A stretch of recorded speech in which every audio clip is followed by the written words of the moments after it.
Hello friends, welcome back. तो आज की इस वीडियो में हम लोग कोई प्रोग्रामिंग नहीं करेंगे। आज की इस वीडियो में हम लोग बात करेंगे कि कुछ दिन पहले विंडोज़ एक्सपी और विंडोज़ सर्वर 2003 का सोर्स कोड लीक हुआ था, उसके बारे में। तो इस टॉपिक को शुरू करने से पहले मैं आपको इसके बैकग्राउंड के बारे में कुछ बताना चाहता हूँ। विंडोज़ एक्सपी बहुत पॉपुलर और अभी तक यूज़ होने वाला ओएस है। हाँ, विंडोज़ ने उसका सपोर्ट बंद कर दिया है, लेकिन आज भी काफ़ी लोग विंडोज़ एक्सपी यूज़ करते हैं। विंडोज़ एक्सपी काफ़ी अभी भी कंप्यूटर्स पे चलता है, और विंडोज़ एक्सपी का सोर्स कोड जब लीक हुआ तो उन कंप्यूटर्स और पीसीज के लिए बहुत बड़ा खतरा है ये। अब मैं आपको बताता हूँ कैसे। अगर आप इथिकल हैकिंग में इंटरेस्ट रखते हैं तो आपको पता होगा कि किसी भी प्रोडक्ट कॉपी का अगर सोर्स कोड लीक हो जाए या फिर कोई ऐसी चीज़ जो कि डेली लाइफ में यूज़ आती है कंप्यूटर्स में, वो उसका कुछ सोर्स कोड या कॉन्फिडेंशियल इंफॉर्मेशन लीक हो जाए तो उससे हैकर्स बहुत ज़्यादा यूज़ कर सकते हैं मैलवेयर क्रिएट करने में, और यूज़र्स की प्राइवेसी को हार्म करने में। अब मैं इसे सिंपल शब्दों में आपको समझाऊं तो कि विंडोज़ एक्सपी का जब सोर्स कोड अगर लीक हुआ है तो जो विंडोज़ एक्सपी के यूज़र्स हैं जो अभी भी हैं, हालांकि अभी होने भी नहीं चाहिए, विंडोज 7 या विंडोज 10 अभी तक लोगों को यूज़ कर लेना चाहिए।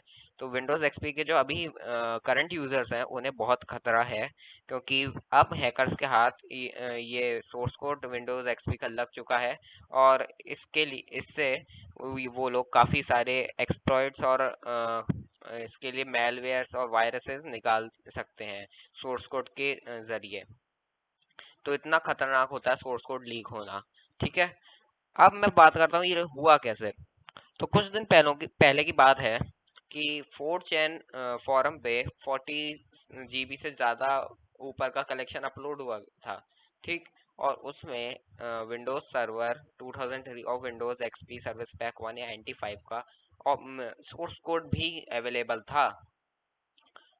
अब ये बताया जा रहा है कि जो हैकर्स हैं उनके बीच में ये जो सोर्स कोड था ये बहुत पहले से ही एनोनिमसली शेयर हुआ था, हो भी रहा था, और लेकिन फिर इसे पब्लिकली लीक कर दिया गया, ऐसा सुनने में आया है। ठीक है, और अभी भी माइक्रोसॉफ्ट ने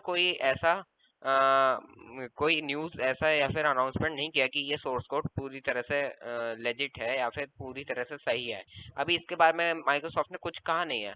लेकिन मैं आपको बताऊं, 4chan फोरम पे अब वो पेज रिमूव कर दिया गया है। और जितनी भी, अब आपको पता होगा गिटअप के बारे में, गिटअप पे लोग सोर्स कोड शेयर करते हैं। मैं आपको सिंपल में बताऊं कि गिटअप पे सोर्स कोड शेयर होते हैं, तो वहाँ पे जितने भी ऐसे रिपोजिटरीज थी जिसमें विंडोज एक्सपी के सोर्स कोड लीक हुए, मतलब विंडोज एक्सपी के सोर्स कोड प्रेजेंट थे, वो अब माइक्रोसॉफ्ट ने बंद कर दिए हैं। और 4chan फोरम पे भी अब इसका कोई अवेलेबिलिटी नहीं रही। अगर मैं आपको दिखाऊं ब्राउज़र पे और मैं यहाँ पे लिखूं Windows XP source code, GitHub पे भी नहीं है, अब कहीं पे भी बचा नहीं है। तो ये ऑफिशियली बताया गया कि ये लीक हो चुका है। ठीक है, और काफ़ी लोगों ने इसे कंपाइल भी कर रखा है, और ये बहुत ज़्यादा खतरनाक है।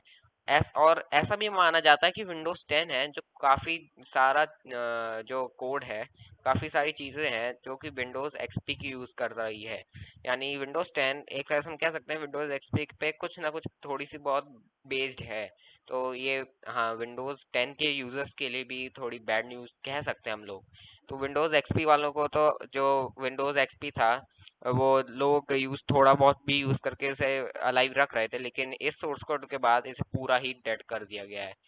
अब इसके बाद मुझे नहीं लगता आगे कोई विंडोज एक्सपी अब ज्यादातर आपको यूज करते हुए दिखेगा। और विंडोज एक्सपी सही में बहुत ज्यादा ग्रेट ऑपरेटिंग सिस्टम था, मैंने भी इसे बहुत बार यूज करा है। अब मैं आपको दिखाना चाहता हूँ कुछ। तो ये मेरे पास विंडोज सर्वर 2003 का सोर्स कोड है यहाँ पे। काफी, अब मैं आपको कुछ बेसिक इन्फॉर्मेशन देना चाहता हूँ जो कि आपके मन में थोड़ा सा मतलब क्यूरियोसिटी होती है लोगों के कि ये किस में ज़्यादातर रिटर्न है। तो मैं आपको बताता हूँ, ये ज़्यादातर रिटर्न है C++, सी और असेंबली लैंग्वेज में। असेंबली लैंग्वेज भी बहुत कम, और मेजर ऑफ द पोर्शन इसमें सी और C++ का है। तो आई होप आप लोगों को विंडोज एक्सपी के सोर्स कोड के बारे के लीक होने के बारे में पता चला होगा, और अगर आपको पहले से भी पता था तो भी आपको इसके बारे में और इन्फॉर्मेशन जहाँ तक है इस वीडियो से पता चली होगी। अगर ऐसा है तो प्लीज़ वीडियो को लाइक करें, चैनल को सब्सक्राइब करें, अगर आप ऐसी और बढ़िया वीडियोस देखना चाहते हो तो। ये जो वर्चुअल मशीन है ये मैंने खुद कंपाइल करके इसे चलाया है, और ये सोर्स कोड आपको अब कहीं पे भी इंटरनेट पर अवेलेबल नहीं होगा। जो भी सारी जो भी लिंक्स इसके ऊपर बेस्ड थे, जैसे मैं आपको 4chan, अगर आप विंडोज एक्सपी लिखेंगे भी और तो आपको कहीं से भी इस सोर्स कोड का डाउनलोड नहीं मिलेगा। ठीक है। अब वो मेगा के थ्रू ये इसका टॉरेंट शेयर करा गया था, और ये 5 या 6 GB से भी ज़्यादा का बड़ा फाइल है इसकी। ये बहुत बड़ा सोर्स कोड है, मतलब बहुत ज़्यादा स्पेस लेता है ये। कम से कम 5 से 10 GB तक का ये पूरा सोर्स कोड है। सो आई होप आप लोग को समझ आ गया होगा। और अगर आप विंडोज एक्सपी यूज़र हैं तो मैं आपसे कहूँगा कि आप अब विंडोज 7 पे तो आप शिफ्ट हो जाएं। ठीक है। विंडोज 10 नहीं कहूँगा, क्योंकि विंडोज 10 अभी थोड़ी सी ज़्यादातर जो बजट पीसीज हैं उन पे स्लो चलती है, और वो आपको ज़्यादा ऐसी वो भी नहीं देगी कि आपको कोई ज़्यादा एडिशनल फीचर्स भी नहीं देगी विंडोज 10। आप चाहे तो विंडोज 7 पे स्विच हो जाए, और वो ज़्यादा बेहतर रहेगा। सो आई होप आप लोगों को विंडोज एक्सपी के सोर्स कोड के बारे में कुछ इन्फॉर्मेशन मिली होगी, कैसे लीक हुआ। 4chan के द्वारा लीक करा गया है कुछ हैकर्स के ग्रुप के बाद। सो आई होप आप लोगों को ये वीडियो पसंद आई होगी। सो प्लीज़ सब्सक्राइब कर लें मेरे चैनल को, और नोटिफिकेशन बेल को भी ऑन कर लें। So thank you so much guys for watching this video.